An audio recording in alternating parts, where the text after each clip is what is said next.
5 বছর পর উঠে এসেছেন ফুটবল র্যাঙ্কিংয়ে 1 নম্বরে। সবচেয়ে বেশি বিশ্বকাপের শিরোপাও জয়ের কৃতিত্ব তাদের। একমাত্র দল হিসেবে অংশ নিয়েছে প্রতিটি বিশ্বকাপেই। আলাদা করে আর বলার প্রয়োজন নেই দেশটির নাম ব্রাজিল। প্রতিবারই তারা বিশ্বকাপে যায় ফেভারিট হয়ে এবং স্বপ্ন দেখে শিরোপা জয়ের। আসন্ন কাতার বিশ্বকাপেও তারা অংশ নিচ্ছে নিজেদের অঞ্চল থেকে অপরাজিত থেকে। শেষ হয়েছে কাতার বিশ্বকাপের ড্র এবং সেখানে তারা পড়েছে গ্রুপ জিতে।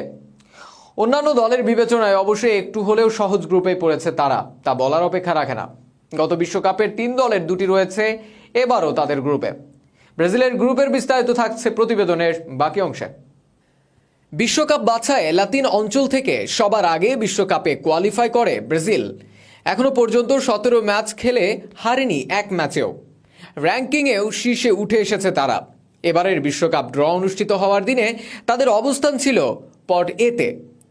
গত শুক্রবার রাতের ড্রতে তারা লটারির মাধ্যমে পড়ে গ্রুপ জিতে, যেখানে তাদের প্রতিপক্ষ হিসেবে থাকছে সার্বিয়া, সুইজারল্যান্ড এবং ক্যামেরুন।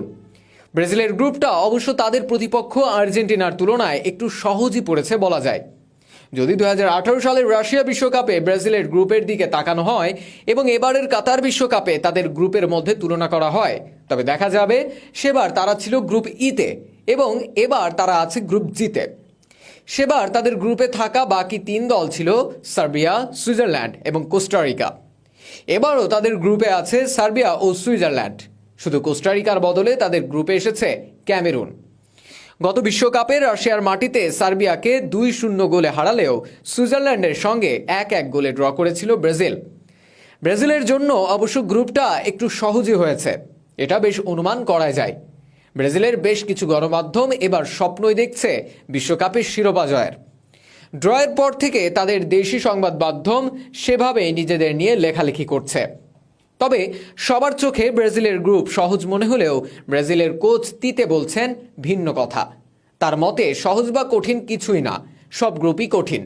এ নিয়ে তিনি বলেন, মৃত্যুকূপও নয়, সহজও নয়, প্রতিটি গ্রুপই কঠিন। পর্তুগালের গ্রুপে উরুগুয়ে, দক্ষিণ কোরিয়া, ঘানা আছে।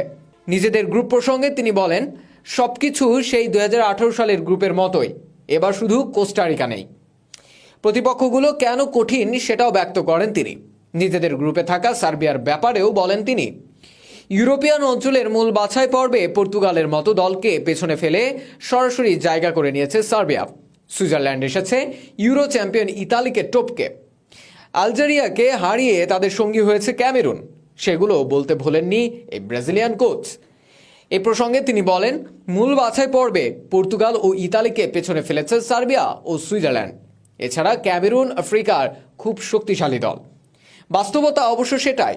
ইতালি ও পর্তুগালের মতো দলকে সরিয়ে জায়গা করা সার্বিয়া ও সুইজারল্যান্ড ইউরোপ থেকে এসেছে সরাসরি। তাই তারা যে বেশ কঠিন প্রতিপক্ষই হবে তা বলাই যায়। এখন দেখার বিষয়, বিশ্বকাপের জয়ের স্বপ্নে বিভোর থাকা ব্রাজিল কতটা ভালো করে গ্রুপ